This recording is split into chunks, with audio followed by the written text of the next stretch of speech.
Hello, welcome to gagrul.net. This is Gagrul Live. My name is Wally Sargsyan with our honorable friend Ara Papyan. He is a historian, diplomat, and of course now politician. So we'll dig into his brain and see how far we could go. Ara Papyan, welcome. Nice to see you back. Thank you. Nice to see you. Your prime minister is, as I was just watching the update, he is now in Sochi. And here is the pictures.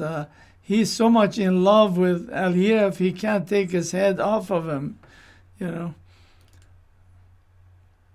So he's either, okay, let me just run this. He's either under a Putin umbrella or in EU umbrella or in French umbrella. So every week he's enjoying his life. And Armenians are struggling, fighting each other, hating each other. And his wife is shopping at Champs-Élysées and Monaco. And so tell us, what is going? Do you think he will sign the second capitulation? He is in very desperate situation. He was called by Putin to go to Sochi. It's a small city on the seashore of Black Sea. By the way, a lot of Armenians living there. And Putin has their so-called summer house, and he spends a lot of time there. I think this was initiated by Putin himself, because now there is some kind of competition going on regarding Karabakh issue, the problem between Armenia and Azerbaijan, between European Union and Russia, between United States and Russia. And so Putin always wants to show others, and especially to Aliyev and Pashinyan, that he is the boss, he can make the decision in South Caucasus. Pashinyan himself, he's a guy that he wants to please everyone. He goes to Brussels, tells them what they want to hear, goes to Putin, tells him what he wants to hear, and so on. Tomorrow he will fly to Tehran, meet Iranian leaders, and I'm sure that he will tell them what they want to hear. His main idea, main goal is in this way to be on power as long as it possible, avoiding signing crucial, important documents, because he understands that his situation in Armenia is very fragile. Unfortunately, the majority of people are some kind in a sleep, political sleep, but nevertheless, he has this concern, and he wants, he will not sign, at least until the end of this year, any very important document. So, I think so. So this meeting will not be capitulation yet? Not in a way that some people were expecting, but you do not need to have 2 or 3 documents of capitulation.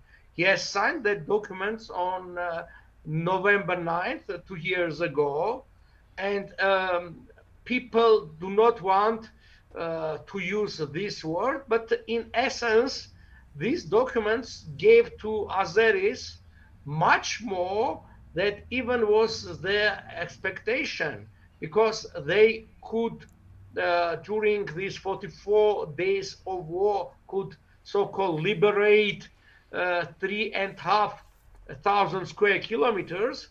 But with this paper, 4,500 square kilometers were given to Azeris, and that part, it was Karavajar or Kelbajar, Lachin, this part which was much harder, would be much harder for Azeris to occupy, because this was squeezed, this territory squeezed between Karabakh and let's say main Armenia, and they do not have any access there. This is why now they are building, in a process of building some tunnels going down from there is a mountain range in the north part, going through these mountains, because they couldn't even occupy this. Aliyev himself, actually, after the war, told that if the war would continue a couple of weeks more, Azerbaijan would be defeated, because actually they used all their capacity, they used all their weapons that they have. Armenians, unfortunately, at the first stage were unprepared. I think the main reason was the political, because at least for 2 or 3 decades, Armenians, especially Armenians in Karabakh, were hoping on Russia.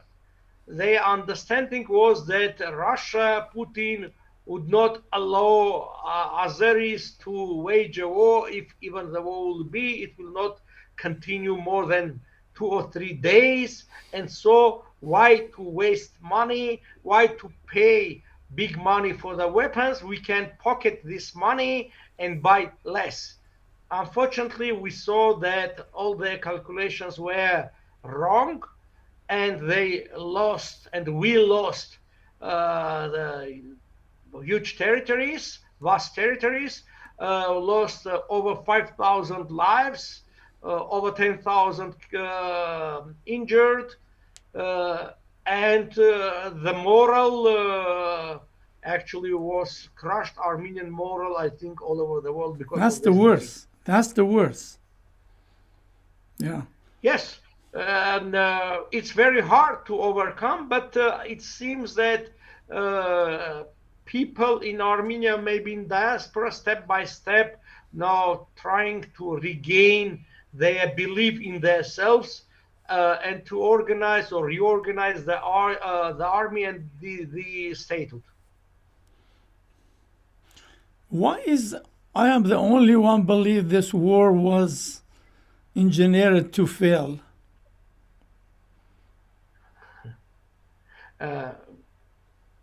No, actually, over even 10 years ago, when I began my research in this Woodrow Wilson Arbitral Award and so on, the main idea was Karabakh. I wrote at that time a report to Kocharian proposing to go after Arbitral Award, because my understanding was that the next war, coming war, which actually happened in 2020, would be with participation of Turkey, and Armenia will be defeated because of that. And my understanding was to create big problem over Turkey with this arbitral award, and then began to negotiate with them and to clarify their position in a way that we will, in a way, put under halt the pursuing the arbitral award, let's say, for 10 or 20 years, and demand that they will be far away and not participate in South Caucasus in any way, supporting Azerbaijan with actually command and control. Because, yes, the majority of the weapons were given by Russia. It's around, or even more than 80%. It was Russian weapons, but the army was controlled. All these communication systems, all information systems were given and controlled by Turkish army. And Turkish army has NATO standards, and the army is much more modern than even Russian army. Unfortunately, the Russian army relies on their nuclear weapons, and all strategy is an old one, a Soviet-style strategy when they want to crush the enemy with numbers. We can see this in Ukraine as well. We can see that how weak is in reality Russian army.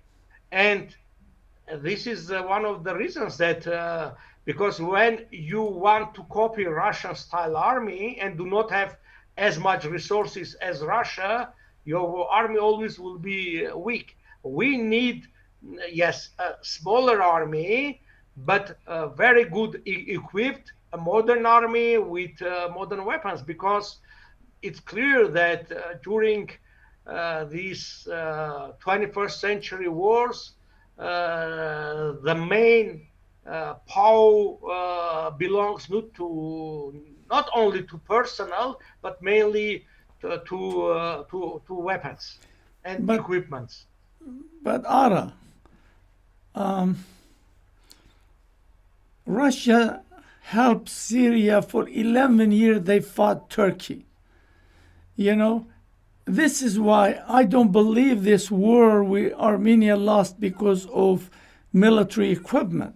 Because Armenia had the most advanced, that called Iskander. They could blow up their pipeline. They could blow up their cities. But this war was designed to fail. It wasn't designed to fight.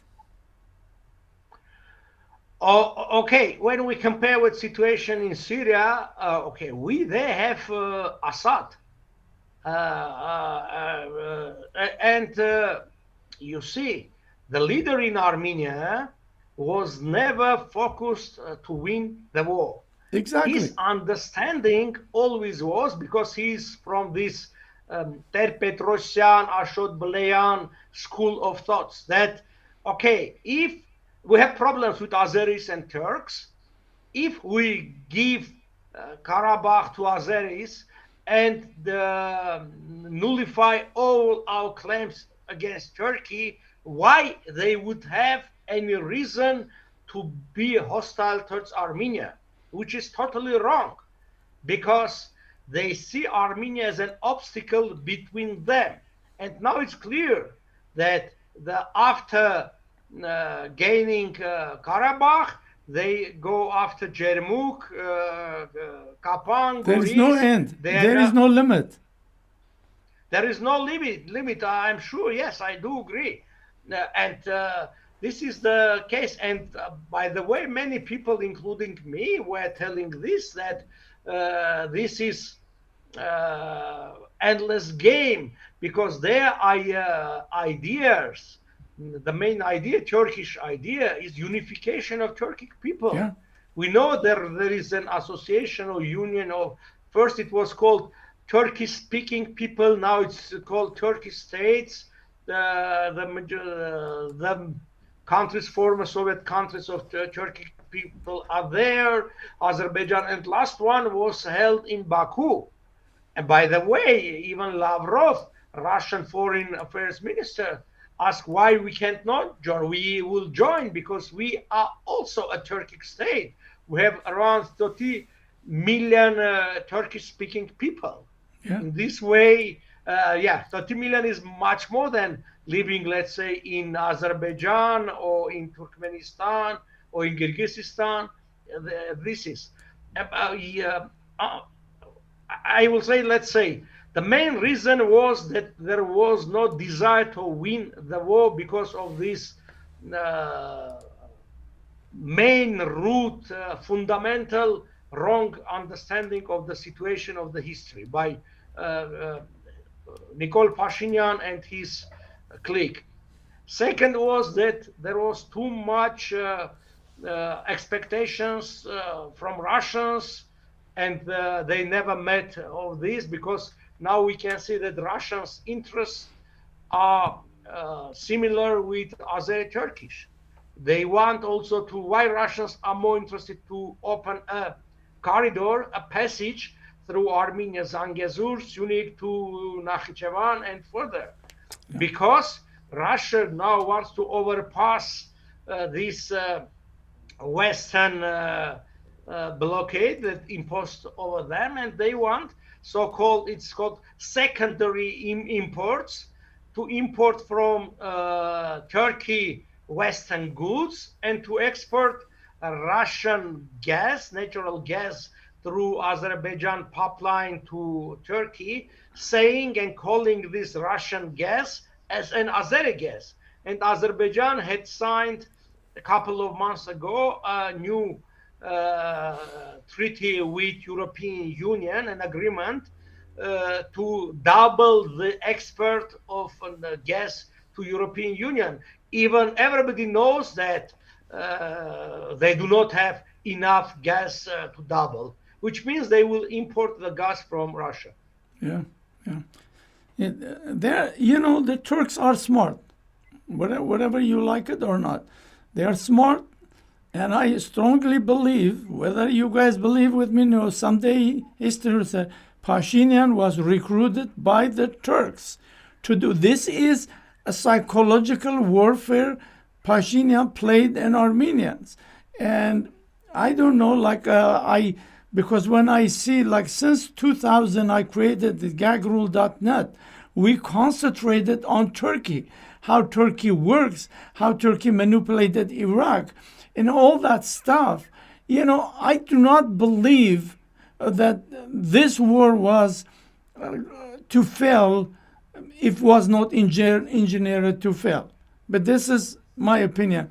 So, like, I cannot say that he was recruited or not because I do not have proof. You have to prove. But what he is doing, and especially his inner circle, is really pro-Turkish. It's very similar what they would like to see. And this is why they often saying that he is really brave, he is doing yeah, incredible things because it's in their favor. yes, In an inner circle of Pashinyan, there are some people who spend 6 months, even more, in Turkey, in Turkish universities, which means that at least they could easily be brainwashed, if not recruited, if you spend there. And this is they're trying to now, as they call, to establish peace between Armenia and Turkey. But what means the peace? It means that you have to reject all your legal claims, all your rights that our people had at least for 1 century, and spend so many efforts, time, money, promoting, let's say, recognition of genocide. Recognition of genocide was not the main aim. It here was is not like the main Pashinyan goal. said, Armenia has no territorial claim or ambition from Turkey. The locomotive of genocide recognition process was diaspora. So the guy is, I mean, what else can Pashinyan say? Yeah, but why I cannot see any big manifestations in diaspora? I cannot see that people are blaming us as a traitor. A couple days ago, there was so-called worldwide Armenian, I don't know, conference, and lot of Global people, conference.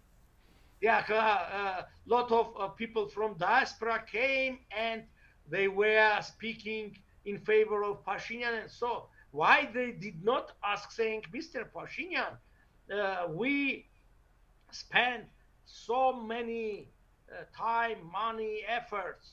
We are very close, really very close for the compensations, because never Turkey had so tense relations with West, which is very important. We can see that the relations between United States and Turkey, between Germany and Turkey, between especially France and Turkey, is worse and worse.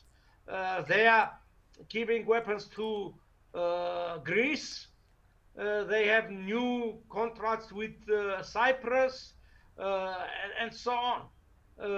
But and diaspora has here more rights and more capacity to speak out.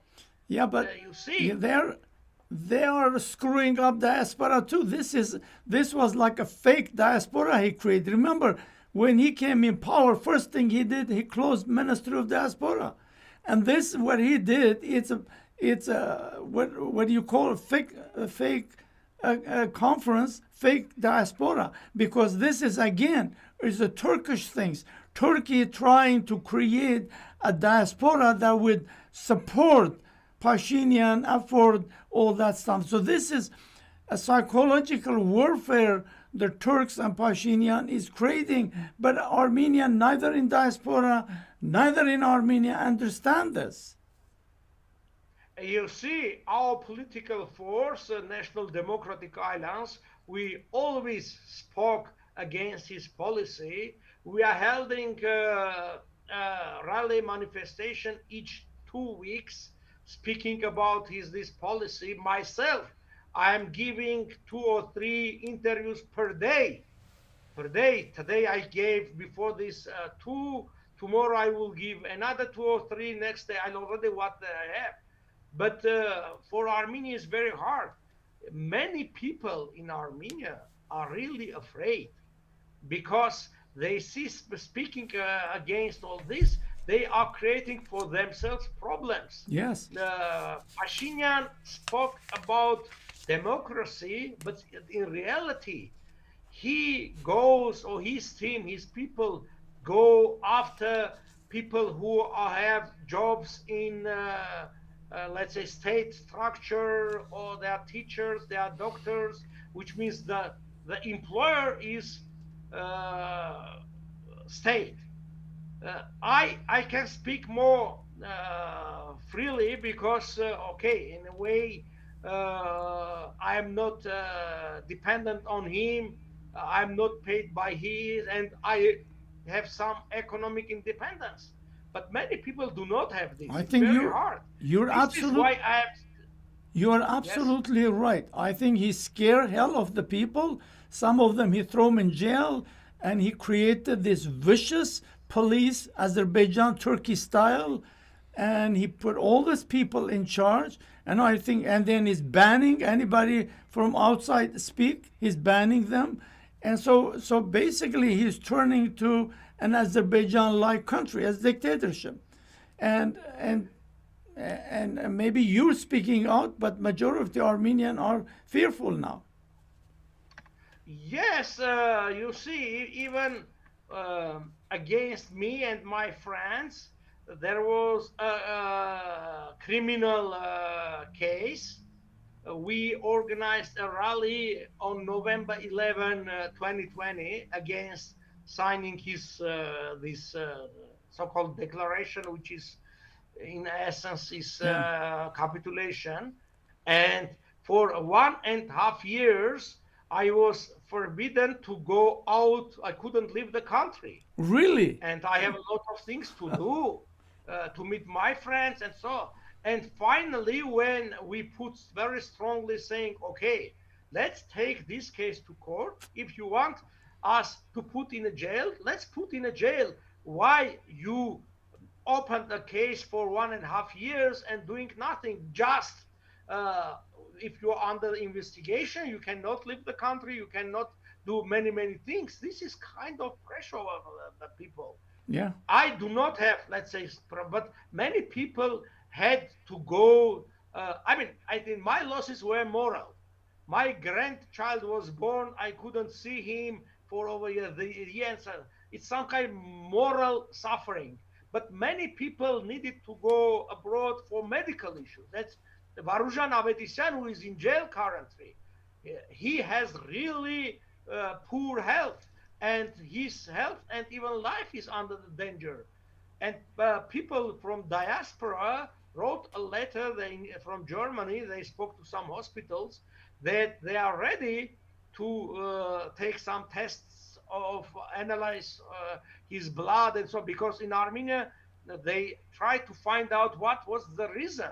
So But why then they he put him in wasn't jail? allowed Yeah, they put in a jail. Why? And I think he wasn't allowed to go for Germany because this blood test, could appear that maybe he was poisoned, maybe he was something else. This is the case.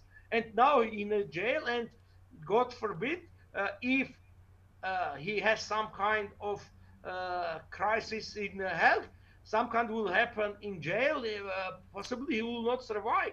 And this is, people are scared. Uh, uh, I mean, it's this is and this is those European. Everybody call it democracy. you see, Europeans are very naive. Very. People in Middle East really can do things that Europeans cannot understand. When they come to elections, during the elections period, they watch the voting and say, okay, it's okay, but the falsification happens not during the voting time. It happens before you force them to go and vote for yourself. The elections is a long period, and after. And okay, they come, they see, they really do not understand all these things. They cannot understand how a person can be forced to go and voluntarily vote against his political will. But it happens. And also there is another problem. Is this propaganda? I myself, for 5 or 6 years, wasn't invited to public TV. There is public TV 1, public TV 2. Public TV 1 is the most important. If they invite me, it happened twice. It was not the main public TV, the secondary. Why they did not invite? I wrote openly to Pashinyan himself, let's come and have open discussion. Oh, When you say that Armenia's territory is 29.800 square kilometers, based on what international document you speak? Because it's a territory of an administrative unit within Soviet Union. I mean, Armenian Soviet Social Republic, which was never an independent state. And if we speak about independent Armenian Republic, it was recognized the borders by a special commission of League of Nations, by arbitral award of Woodrow Wilson. Azeris borders, they rejected Soviet heritage by their first act of independence, Azerbaijan, and they cannot claim in based on Soviet borders, the borders. But he goes and speaks, and the people, majority, not, let's say, educated, not so wise and clever, they just come, watch public TV, he speaks, and they believe him. Just a couple of days ago, in his party meeting, he said that when we came to power in 2018, the state was in a very, very poor condition. The former leaders, they wasted all resources of the country, and it was impossible to rebuild the country. I wrote him a question. Okay, if you are right, why no one is not in a jail till now? Yeah. If you're saying that the situation was so worse that it was impossible to renew, rebuild, to do anything. But you see, he is over 4 years in power. Saakashvili, within 1.5 years, and his, let's say, heritage, what he got even was worse than Armenian situation. But within 1.5 years, he really improved the life in his country. Unfortunately, let's say, he has no will. Pashinyan has no will, he has no vision, he has no skills, he has no team, he has nothing to lead the country to a better situation. This is the reality. You know, anybody who watched this, if doesn't believe that this man was their man, I don't know what else to say. Look at that, a double handshake, smiles, It's like they know each other for ages. You know, I don't know. I really don't know what's wrong with Armenian people. They cannot see this. I don't know. We are trying. We are trying to have bigger manifestations, but in reality, we have our people following us, but their numbers are between 3,000 and 5,000. They come to our manifestations, not more. Sometimes more, but not enough to change the system and the power in the country. We do not have tens and tens of thousands, even 100,000.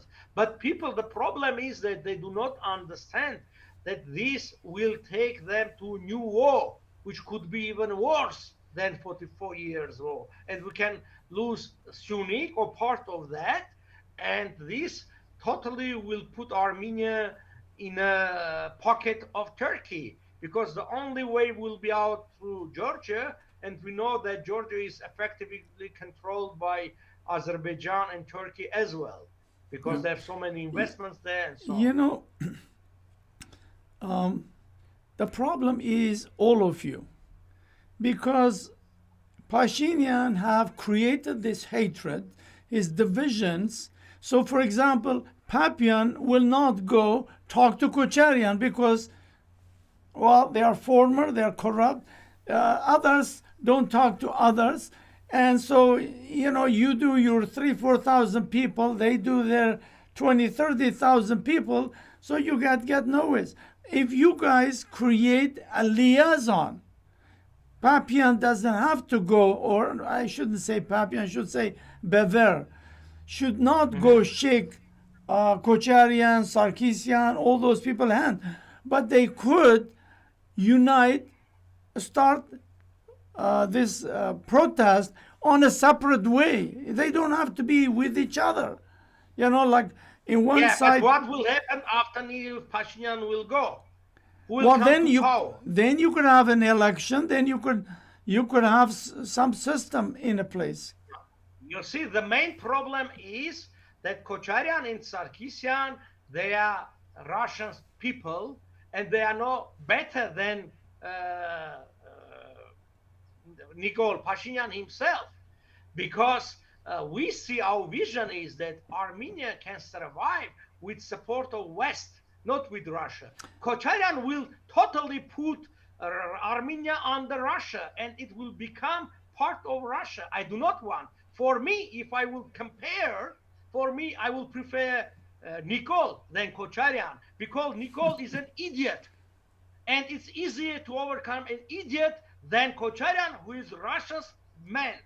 And his idea, his vision is to make Armenia part of Russia. For me, independence of Armenia is non-negotiable. For Kocharian, not. And this is the case.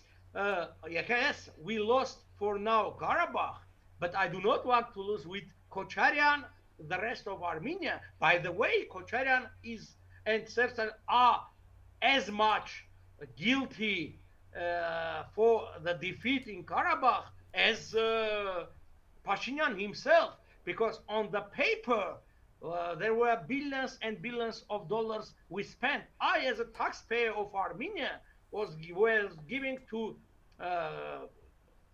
Karabakh $400 million per year. It's 10-20 times more than the diaspora did every year. We were doing our best. No part of Armenia never received $400 million per year. Even now, you see, even now in 2022, we are giving $400 million to Karabakh. And the Karabakh Armenians say, we are with Russians. Okay, if you are with Russians, why do not ask for them to pay your salaries? You do not ask them. We are paying. But okay, we have this moral obligation. Sorry, we have the moral obligations that the Armenians were supporting them. But when we are supporting them, we do not want them to play their game against Armenia. Because as in 1920, Karabakh was used to occupy Armenia at that time. And now they're trying to repeat the same scenario through Karabakh to reoccupy Armenia as well, with help of Kocharian, Sargsyan, and others. This is the case. For me, it's not acceptable. It's not the case of the POW. Yeah. So Yes. what like I was watching, I don't have it here, I could put it on. Vazgen Sarkisian said by himself, I don't know if you've seen that video. He said, we Armenian went to Karabakh, we asked Sir Sarkisian to become a defense minister because we didn't have. We went to Karabakh, we asked Kocharian to become a president. We had no Yes. food, we had no electricity. Kocharian built all that. I mean, I'm talking because what he said, I could put it the video, you could see it. I'm sure you could see it. And he was like, When Vazgen Sarkisyan was killed, well, but who? I don't know. Like, why would Kocharian Sarkisian kill? no. Kocharian from 1998 and Kocharian from 2008, they are totally two different people. As Pashinyan, before 2018, he was another person, and now he's another person. Yes, when Kocharian came to Armenia, he was poor, he was kind, he was everything, and he didn't want to come. But when he came to Armenia, he and his team put everything under Russian control, the rest put in their pockets. And people, why they are voting for Pashinyan during these two elections, even after defeat of the war, because Kocharian is there. As much as Kocharian will be as a political person not in jail, they will vote people for Pashinyan because people will prefer Pashinyan than Kocharian. And why he was taken, Kocharian, into jail, and then he was liberated by Pashinyan himself, because he understood that he can be in a power as long as Kocharian will be in freedom. Because people do not want to see Kocharian or Sir Sarkisian. But Kocharian doesn't want to be president or prime minister, neither Sarkisian. They don't want. They never said they want. Yes, but anyway, it's the mainstream in the policy. This is the difference between. They want Russia to be part of Armenia, to be part of Russia directly, indirectly. It's not the big difference. We do not want, because we see that Russian ship is sinking now, and within very near future it will be even worse. Why they organized this big rally yesterday in Stepanakert?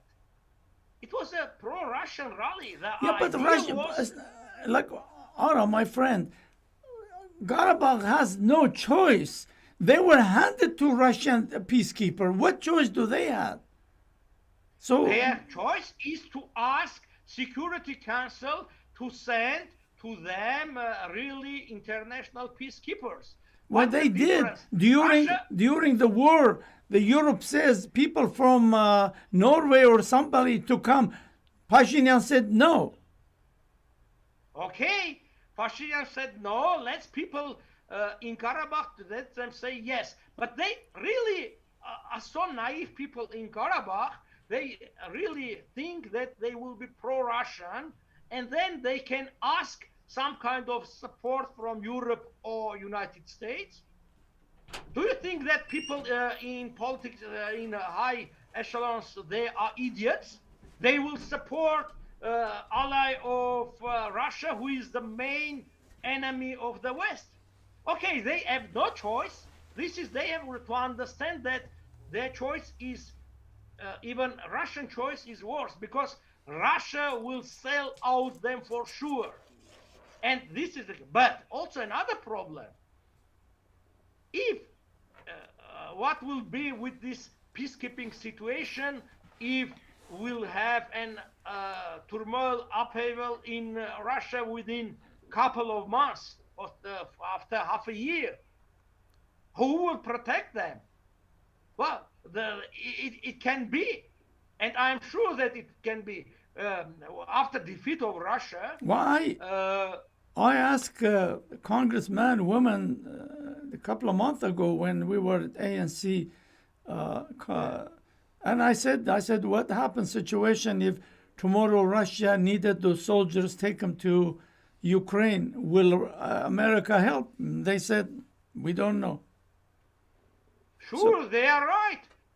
They are right. They don't know because Armenia is part of Russian defense coalition. Armenia officially is enemy of the United States. Are Americans idiots to help the enemy of their enemy? No. This is why we are saying let's first become an ally. Even let's say not be an enemy of United States and then ask this for okay, help. I'm They are trying. very polite. I'm You just see, trying they're to polite pull. and they're saying we don't know. I would be very rude saying, do you think that we're idiots asking us to help our enemies? But Armenia, I'm repeating, Armenia officially is an enemy of the United States. Armenia is officially an enemy of the European Union. How they could help Armenia? This is the case. okay, how could you change allies in the middle of war? How Russia has military base. Half of your industry is controlled by Russia. The Artsakh is Not half peacekeeper. of How could you industry, just overnight 90%. say goodbye? You can't do No, that. who says that overnight?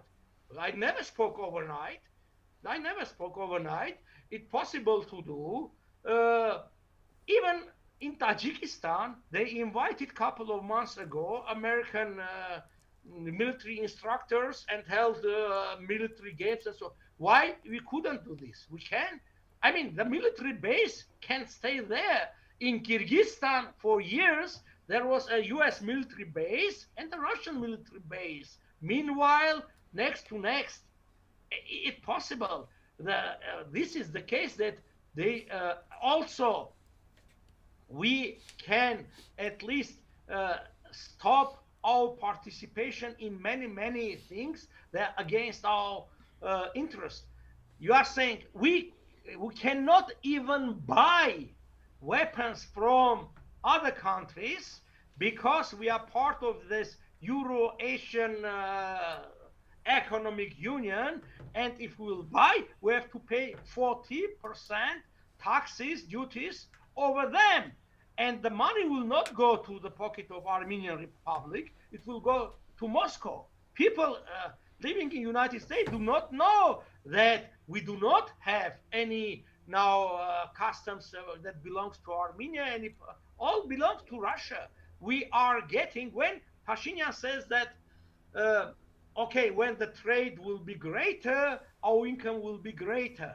No, it will not be, because all that income, the taxes, will go to Moscow. And regardless how much from Armenia will go to Moscow, only 1% of that accumulated money will come back to Armenia. Okay. Why? He wants to open the border with Turkey, with the trade, Pashinyan Yeah. himself. Yeah. I would It's like to very see. simple. I Yeah, he like to see wants that. to give all this trade to his oligarchs. Now, 300, 400, 500 people doing trade with Turkey. They are small traders because we do not have diplomatic relations. You cannot transfer millions and millions of dollars there and do that because you cannot later go to court and so on.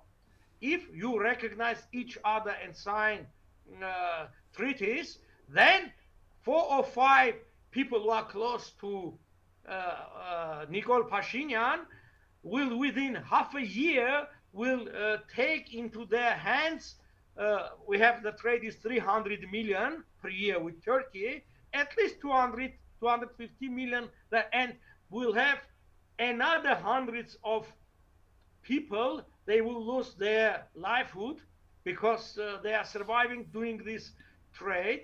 This is the first negative. The second is that the agriculture production in Turkey is much cheaper than in Armenia. And when you open the borders, all let's say, fruits and vegetables will come from Turkey, and we have 600,000 people in Armenia who are directly or indirectly involved in agriculture. They also will lose their livelihood. This is another problem. Okay, But let's because some small numbers of people will gain, Pashinyan goes after that. let's move on into another subject. So this guy, I'm sure you know him, Yeah, it's Babajanyan, Arman Babajanyan. I know right? him. So Pashinyan, he's one of Pashinyan disciples, and Pashinyan sent him to U.S. and he meet some Armenian pro-Pashinyan, and also he meet with Tashnak high-ranking member Vikin Hovsepian, and so for 2 hours. So I'm wondering what were they talking in 2 hours. Also, his a delegation Pashinyan sending to Washington to go after Vigen Sargsyan because he bought the house for $2 million, which is in Armenia sounds such a big deal. In America, two-bedroom house now worth $1 million, you know. And so Pashinyan now was sending all his disciples to America to do his dirty work. So your thought? Babajanyan portrays himself as pro-Western, and Pashinyan has some people he's using them, sending to other countries to, let's say, pursue so-called pro-Western policy as well. Uh, and this has several goals. One is to keep the doors open with West. Secondly, it's undermining our position in West because they want to show themselves that they are real pro-Western political organizations and so. But these guys are very close to Pashinyan. Really, they are implementing the policy of Pashinyan. They're doing what they are told to do. Yes.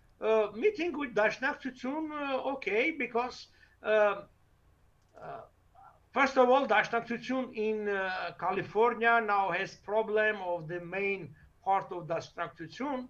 They want to recruit maybe this part of Dashnaktutun to have support from them because Pashinyan failed diaspora policy. You yourself mentioned this. There is a tension between Armenians in diaspora and here. I mean, not the people, but the authorities.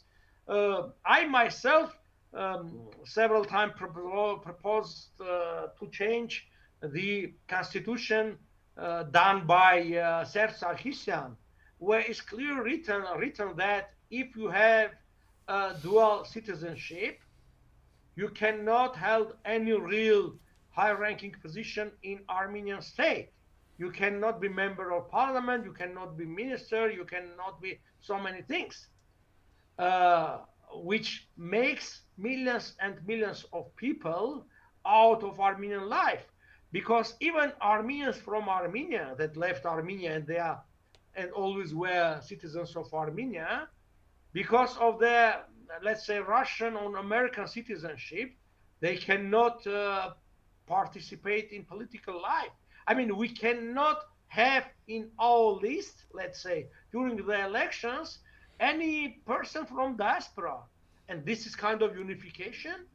Is no, this is the case. He could, and you had to reject your second citizenship, and after 4 years, not after that, after 4 years, uh, if you, when you become just only citizen of Armenia, can participate in an elections. Yeah. Is it logical? No. Who will renounce American citizenship now in order to, within 4 years, after 4 years, to have possibility to participate in elections? Oh, Unfortunately, this policy was done by Sargsyan himself, Kocharian. I mean, lot of words about unification, but in reality, legal basis is against proclaimed policy. So you think Pashinyan gonna stay in power like Aliyev another 20 years? Not 20 years, but everything in Armenia, I think, will depend on what situation will be in Russia. If Russia, not if, when Russia will be defeated and Putin will lose his power, all these pro-Russian persons and powers will, within one night, become pro-Western, and also there will be no threat that Sargsyan or Kocharian will return to power. This is the problem. Who is backing Kocharian and Sargsyan? Russia.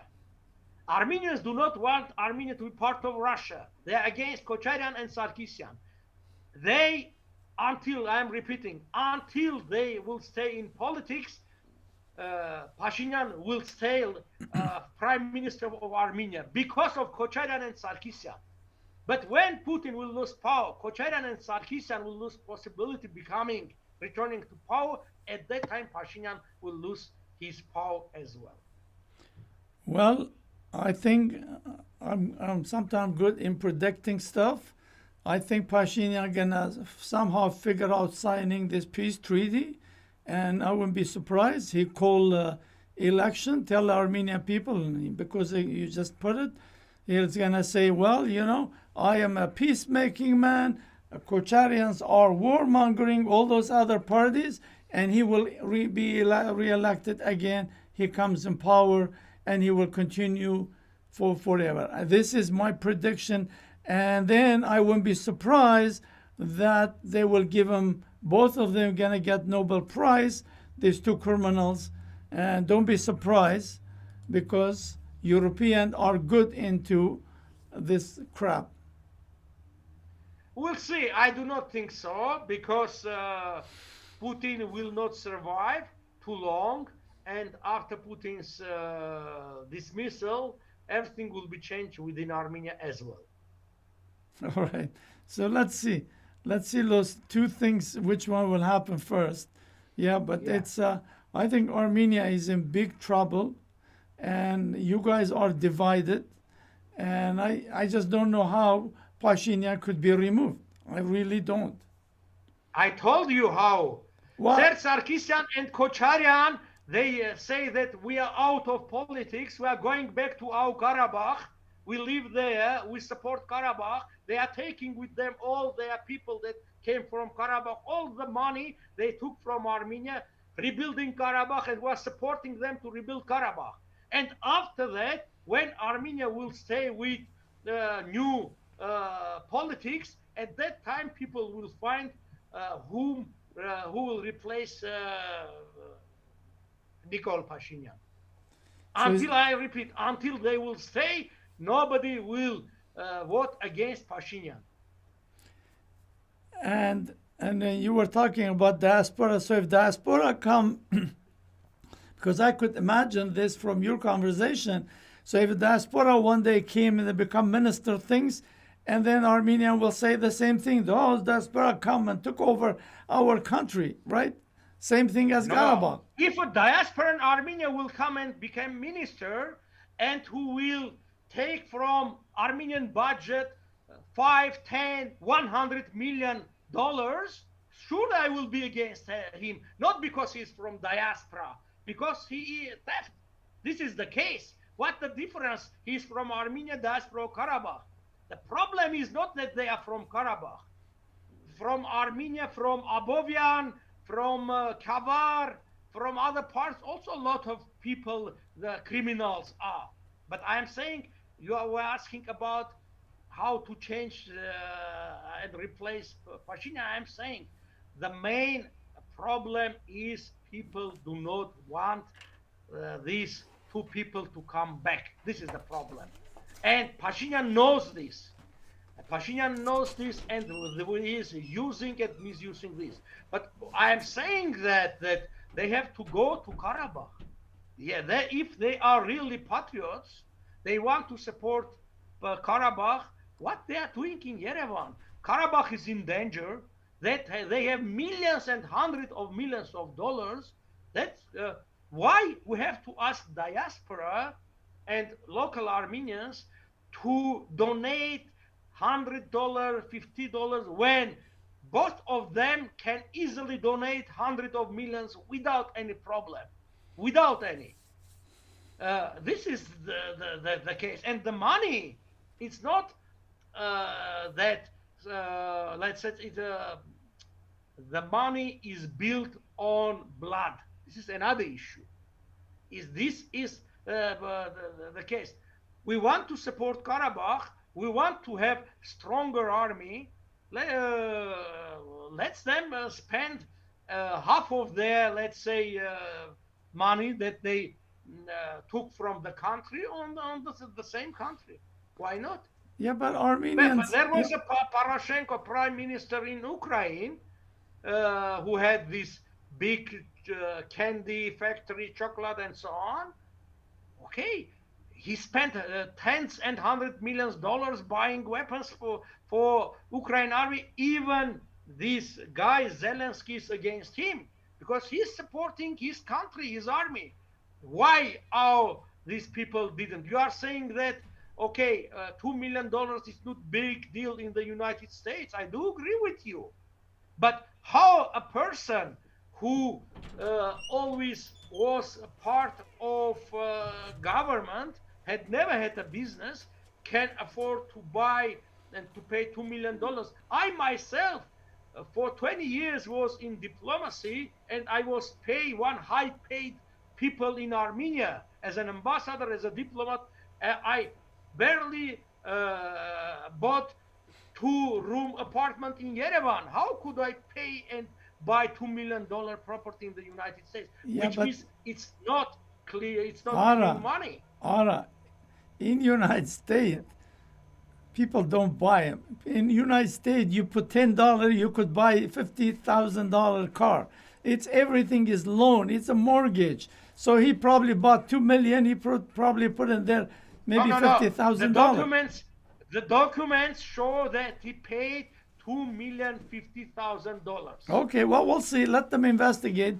So this guy is now in charge of coming to Washington D.C. with help of United States ambassador to investigate. Let's see what they could find. It's too early to say. By the way, Vigen Sargsyan wasn't the worst person in the government. When you compare him, he was much better, and I am sure that he was less corrupt than many people in Armenian government. Why people voted for Pashinyan?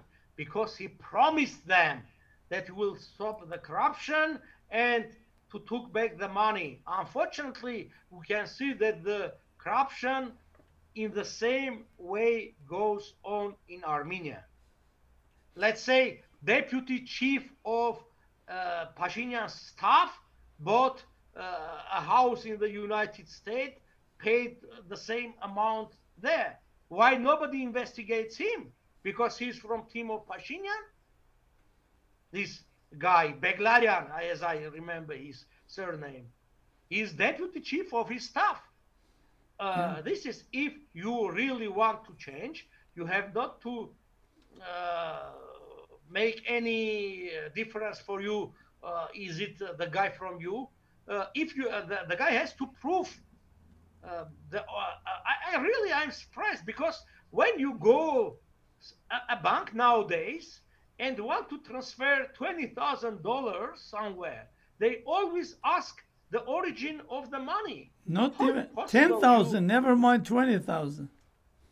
10,000. This is the case. How people transfer millions and millions? I don't know. Maybe they know the way to do this. Yeah. All right. Okay. Okay. So sorry for asking you tough questions, but But It's it's always interesting to answer to tough questions. I hope that the people will enjoy the tough part of our yeah, conversation.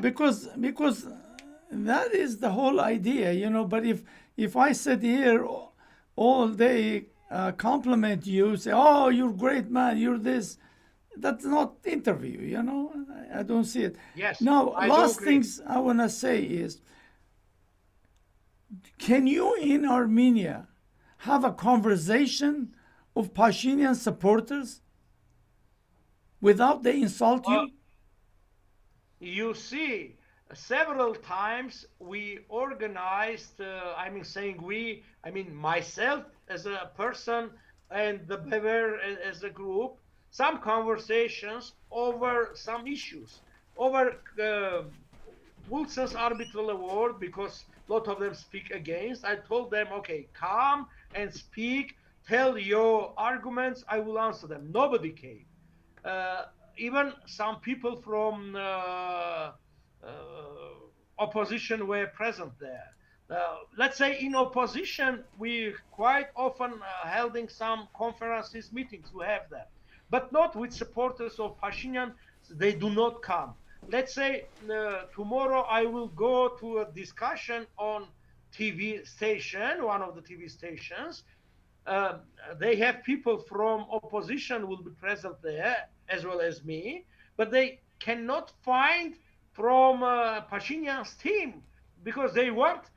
First of all, they cannot discuss. Secondly, they don't want because it's Pashinyan is unpredictable. I mean, if they will say something wrong, Pashinyan will destroy them, and they do not want because the majority of them were people who were getting $200 per month. Now they have at least $2 or $3,000 per month. Why they will jeopardize their position? Better Okay, not to speak. okay. So you know this guy Stepan Safaria, Yes, I know, and I have had discussion with him. right? Public second TV. So in 2016, he invited me. I go his place where I interview 2 hour. I was holding microphone. He was doing all that. He brought in all this, the students, stuff like that. And after Pashinyan came, and this woman, Կասեմ, Ասեք ձեր ասելիքը հանգիտ գնաց։ հանգիստ կասեմ, Ասեք։ խապեցիր մեզի սաղ ասկիս, բոլորիս խապեցիր, Լավ։ Սերժից ոչնչով չես տարբերվի, Լավ կփորձեմ հակառակը ապացուցեմ ձեզ։ Շատ լավ։ չես կրնա, Ոչինչ, ձեր անունը ի՞նչ է։ Ձեր անունը ի՞նչ է։ Մայրամ, բայց ոչ մի փոփոխ Ոչինչ, ամեն ինչ լավ կլինի, մի հուսա։ so you saw that. This was Yes, I this have- was couple of months after Pashinyan came, when he was still walking the street and bike, you know. So this Safarian goes on Facebook, start attacking this woman, calling her the psychopath, and the Sargsyan give him a money and all that shit. So I went on Facebook. I said to him, because since I know him, and I said, "What proof you have she's a psychopath or this and that? Why you're doing this anyway?" Question here and there. He goes and friend me. Couple of days ago on Twitter, and somebody was writing about the Armenian buying some weapon stuff. So and I just said, like, you give weapon to someone who could use it. Pashinyan is not gonna go kill Azerbaijanis. We have saw this. So it is leader, who does the war. He is not gonna do that. You could have the best weapon. And so here, this idiot start attacking me. Here is some of his tweet. And they don't talk about subject matter. Like, we know the way we talked, I asked question, you answered, here is. So he says to him, because I said to him, like, he has no military experience. So he says, why you are not in our border zone with military experience, brave Tashnak. So now he made me a Tashnak. And then some other girl, his supporter, comes in, whatever, and he says, oh, he does it intentionally. He does not care of our heroes. his dream is Kocharian and Russian president. And then he called me like I'm a part of fifth column.